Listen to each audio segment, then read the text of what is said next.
Hello friends, good morning. कैसे हैं आप सब? उम्मीद करता हूँ आप सब अच्छे होंगे, मस्त होंगे, स्वस्थ होंगे। दोस्तों, मेरा नाम संतोष यादव है।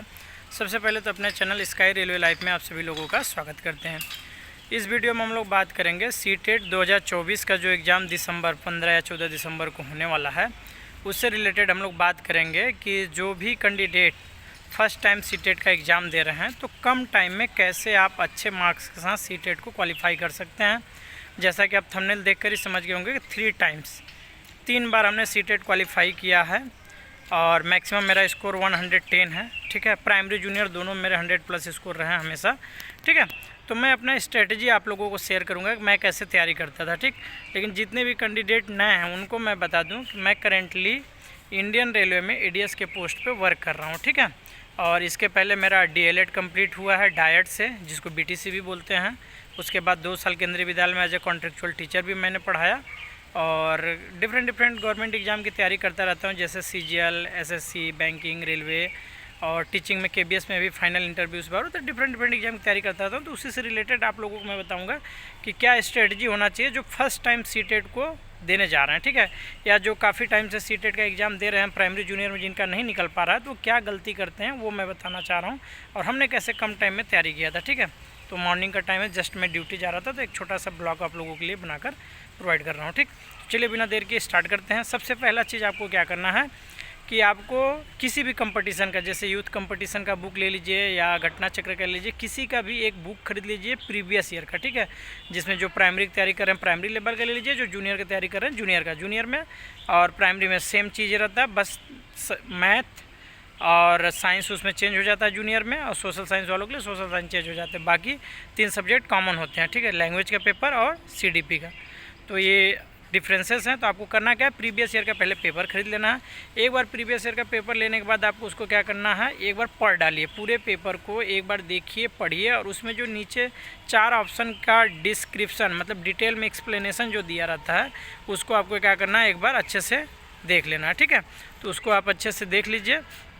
उसके बाद आपको समझ में आ जाएगा कि सीटेट किस लेवल का क्वेश्चन पूछता है और मेन टारगेट क्या होता है। एक्चुअली सीटेट एक ऐसा पेपर है आपका, सीटेट में आप सोचोगे बहुत रट्टा मार के, मतलब बहुत ज़्यादा रट कर पेपर को निकाल पाएंगे, तो ऐसा कुछ भी नहीं है। जितने भी बच्चे जो यूपी टेट से इसको कंपेयर करेंगे, अलग अलग स्टेट का जो टेट होता है उससे कंपैरिजन करेंगे, तो उसके तरीके नहीं, इसमें सिर्फ कॉन्सेप्चुअल बेस्ड क्वेश्चन पूछे जाते हैं। जैसे सारे सब्जेक्ट में क्या होते हैं, 30 नंबर का पेपर आएगा, तो 15 नंबर का पेडागोजिकल सेक्शन होंगे, 15 नंबर का कॉन्सेप्चुअल फैक्ट क्वेश्चन होंगे। ठीक है, तो उस 15 नंबर का जो क्वेश्चन हो, जो कॉन्सेप्चुअल होते हैं, वो तो मान लीजिए आप लर्न किए रहेंगे, आपको आता रहेगा तो आप कर लोगे। लेकिन जो 15 नंबर का पेडागोजिकल बेस में जो क्वेश्चन होते हैं, वो आपका एनालिटिकल थिंकिंग, आपका कैसे आप एनालाइज करते हैं चीज़ों को, कैसे समझ कर आंसर लगाते हैं, उस पर बेस्ड करता है। ठीक, जैसे एक क्वेश्चन के 4 ऑप्शन है, उसमें से 2 ऑप्शन तो एकदम एलिमिनेट हो जाएंगे, 2 ऑप्शन होंगे ही नहीं होंगे। जैसे अगर नेगेटिव पूछेगा तो उसमें 2 आपको पॉजिटिव आंसर दे देगा, जो कि आपका हट जाएंगे। ठीक है, आपको नेगेटिव वाला छाट कर आंसर देना पड़ेगा।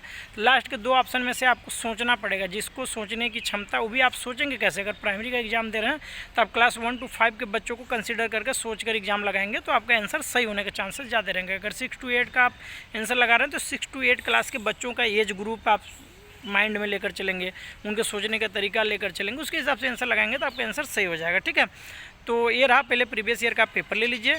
आपको 1 महीने लगेंगे प्रीवियस ईयर का पेपर पूरी तरीके से अच्छे से कंप्लीट कर लीजिए। उसके बाद अगर जो लोग मोबाइल से मॉक टेस्ट देते हैं, वो लोग टेक्स्ट बुक या कोई भी टेस्ट, अड्डा 247, बहुत सारे टीचिंग के ऐप हैं, उस ऐप का सब्सक्रिप्शन ले लीजिए, या फ्री में भी बहुत सारे टेस्ट पड़े हुए हैं, उन टेस्ट से आप मॉक टेस्ट लगाना शुरू कीजिए। ठीक है, आप जब मॉक टेस्ट लगाओगे तो उससे आपका स्कोर क्या होगा, इम्प्रूव होगा। जब फर्स्ट टाइम आप मॉक लगाओगे तो स्कोर बहुत कम आएंगे आपके। ठीक, पहली बार जब मॉक टेस्ट आप लगाओगे, फर्स्ट टाइम दे रहे हो, तो स्कोर कम आएंगे, तो उससे आपको डिमोटिवेट नहीं होना। क्योंकि स्टार्टिंग में हमने भी जब शुरू में, एक्चुअली जो पहली बार एग्जाम देता है उसको उतना समझ में नहीं आता है। ठीक, तो इस तरीके आप मॉक टेस्ट लगाओगे तो स्कोर होते जाएंगे। मॉक टेस्ट लगाइए, और जो मॉक टेस्ट नहीं लगा पाते मोबाइल में, वो प्रैक्टिस सेट खरीद लीजिए, प्रैक्टिस सेट देना स्टार्ट कीजिए। अब उसमें जो क्वेश्चन आपके गलत होंगे उसको एक कॉपी में नोट डाउन करते जाइए, उस टॉपिक को यूट्यूब पे सर्च करके या बुक से उस टॉपिक का फिर से कॉन्सेप्ट क्लियर कीजिए, फिर दोबारा टेस्ट दीजिए। स्टार्टिंग में आप हफ्ते में 1 टेस्ट देते जाइए, लास्ट के 15-20 दिन जब टाइम बचेंगे तब आप क्या कीजिए, डेली सुबह शाम मॉक टेस्ट प्रीवियस ईयर देना चालू कीजिए। डेफिनेटली आपका स्कोर बढ़ना चालू हो जाएगा।